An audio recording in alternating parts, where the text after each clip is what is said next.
ಭಾರತ್ ಮಾತಾ ಕಿ ಆಗಲೇ ಕಡಿಮೆ ಆಗಿದೆ, ಊಟ ಮಾಡ್ಬೇಕಲ್ವಾ.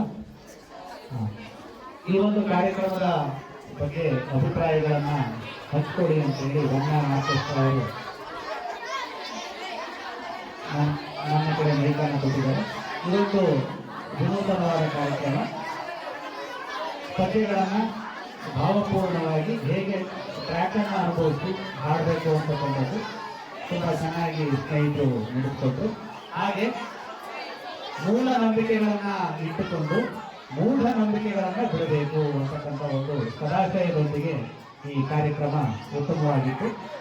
ಹಾಗೆ ಮ್ಯಾಜಿಕ್ ಅಂತಕ್ಕಂಥದ್ದು ತಂತ್ರ ಮತ್ತು ಕುತಂತ್ರಗಳಿಂದ ಮಾಡಲಾಗ್ತದೆ. ಇದು ಮನರಂಜನೆಯನ್ನಷ್ಟೇ ನೀಡುತ್ತದೆ. ನೀವು ಚಿಕ್ಕ ಪುಟ್ಟವಾದ ಸಣ್ಣವಾದ ಮ್ಯಾಜಿಕ್ಗಳನ್ನು ತಾವುಗಳು ಮಾಡಬಹುದು. ಆದರೆ ಅವರು ಮಾಡಿ ತೋರಿಸ್ತಕ್ಕಂತಹ ಮ್ಯಾಜಿಕ್ಗಳನ್ನು ಯಾರು ದಯಮಾಡಿ ಟ್ರೈ ಮಾಡಕ್ಕೆ ಹೋಗ್ಬೋದು, ಎಷ್ಟರವಾಗಿದೆ. ಇದೊಂದು ವಿನೂತನವಾದ ಕಾರ್ಯಕ್ರಮ ಅಂತ ಹೇಳಿ ನನ್ನ ಅಭಿಪ್ರಾಯಗಳನ್ನು ಈ ಸಂದರ್ಭದಲ್ಲಿ ಹೇಳ್ತಾ ಇದ್ದೇನೆ. ಎಲ್ಲರಿಗೂ ನಮಸ್ಕಾರ.